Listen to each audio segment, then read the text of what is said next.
Yeah, Jamaica, good afternoon. I'm making this video in response to a video I've been seeing circulating with former Assistant Commissioner Newton Amos making untruthful suggestions of actions that I would never condone nor never participate in.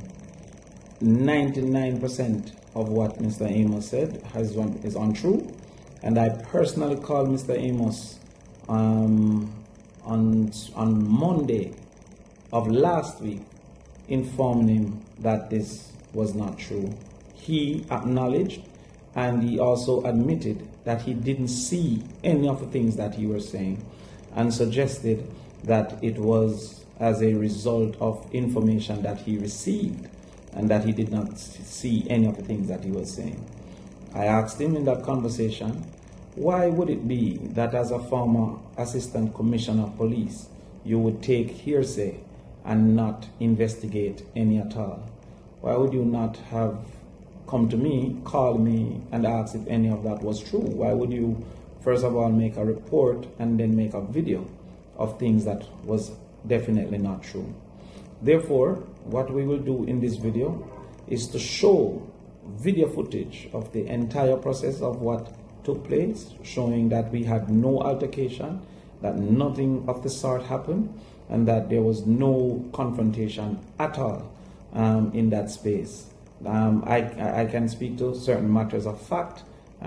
First of all, that I came with no individual. I arrived from math classes on invitation to play dominoes. I arrived from math classes with my assistant only. The video will prove that to be true. That Mr. Garrix arrived by himself. The video will prove that to be true. That the JLP were having their fun while we played dominoes unbothered. The video will show that to be true. And that the actual proprietor of the bar was at the table playing dominoes with us. You will see from the video that we do not have on any political garment, and that none of what Mr. Amos has said is actually true. The JLP is depending on lies to win this election. So I was invited by the proprietors to play dominoes from Friday night at the bar. I indicated to them that I was preparing for the math classes that I have with the students, and that I would not be available until Saturday at 6. The agreement was made for Saturday at 6. I had no knowledge, no inclination, no information that Mr. Amos would be present at the bar.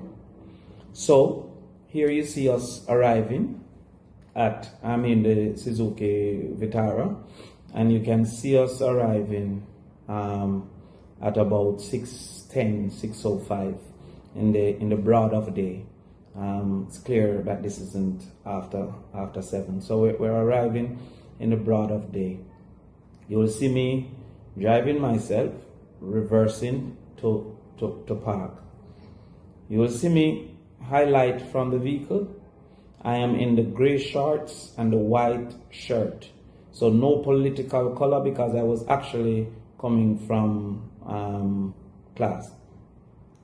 My assistant there has come out, and you see me walking across the road there. Now you will see where I actually now close the car. You will see where I close the car, you see the blinkers go off. Still no 2 men. I don't know where Mr. Amos got this Crawford arrived with 2 men from. My assistant is now feeling quite aggrieved that she was mistaken not only for a man but for 2 men. All right, so we're going to greet some individuals across the road, and here you see Mr. Garrix arriving by himself in his red shirt. There's Mr. Garrix there. He's closing his car. Nobody came with Mr. Garrix. So at this time, only 3 of us are present. Nobody came with me. That was a lie. No men came with me. That was a lie. And no male came with Mr. Garrix. That was also a lie. So the evidence from the video captured shows Mr. Garrix arrived by himself, and I arrived only with my assistant. None of us was politically clothed. nor prepared for any type of altercation. And that himself and Mr. Herbert Garrix, the counsellor for Linstead, who was on the scene, along with 4 others, 2 men who came with Mr. Crawford in his vehicle, and Mr. Garrix came there with a female and another man. So additionally, you'll see here Mr. Garrix by himself entering the bar while I went through the other side to go and greet Mr. Amos. Mr. Amos and I had warm interactions. His camera person took the opportunity to video that, and I would ask for Mr. Amos to put that video out of our interactions, and I greeted the JLP persons on hand. Mr. Amos sat to play dominoes. I went across to the bar to play dominoes and was even offered a drink and food by the JLP supporters. So there was absolutely no animosity. So here we are, we're playing dominoes. You can see me here with my back to the camera. You can see my locks there with my back to the camera. And across from me, shuffling, is Mr. Garrix in the corner, blocked by the grill and everything. So Mr. Garrix could not have given any indication to anyone that the music cannot be played. As you can see, we're very unbothered. You can see the JLP, they're dancing. This fellow is putting up the V sign, and they're dancing. We're still playing dominoes, we're unbothered. As was already proven, no male came with me, so no male that I came with could have turned off the sound. And Mr. Amos was nowhere in this space, in this vicinity at all. He was absent from this space. So Mr. Amos could not have heard or seen any of what he has reported. So they're dancing, we're playing, and it's going on. Now you can see here the proprietor, the owner of the bar, gets up to suggest that let us keep it non-political and just keep it friendly. So this is the owner of the bar. He was playing with us. He was sitting at the table. And you can see me here saying, yo, come on, come. Because I was indicating I had no problem with it. I was actually drinking a Heineken at the time on Mr. Amos' bill, jokingly. So he gets up, he goes to the bar, and he seems to be indicating to them that, yo, change the music. None of that had anything to do with us. He came back, sat down, no altercation. There's no evidence. I would love for Mr. Amos to show where was this altercation that he's speaking of. Where was this altercation that erupted with 100 men? And I mean, the truth is,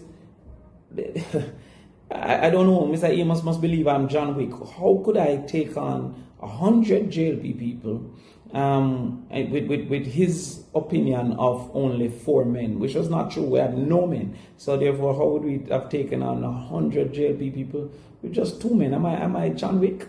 So the truth of the matter is that everything that he has said is a lie. He knows it's a lie. And I'm challenging Mr. Amos to show the video of anything that he says. We have captured all of this. The bar has all the videos.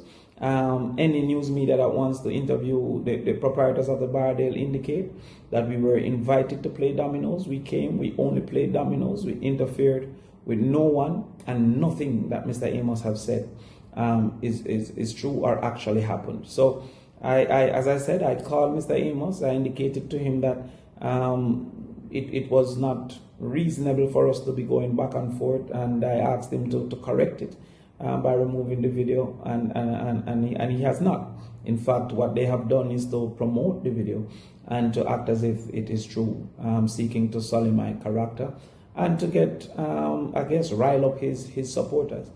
In my time in Northwest St. Catherine, nobody has been disrespectful to me. Nobody has been antagonistic to me, and I have not been antagonistic to anyone. It is not in my character to be so. And so we found it necessary to make the truth be known and to indicate that we have video evidence, and none of what Mr. Amos said is true. I challenge Mr. Amos to show his evidence or to apologize to the nation for having sought to create political disruption in lying so publicly. I really wonder to myself how many young men might be in prison at this time because of Mr. Amos' penchant for telling fibs and untruth. Because what he has done here cannot be the modus operandi of a senior superintendent or a senior police officer or a former assistant commissioner of police. Mr. Amos, please make this right.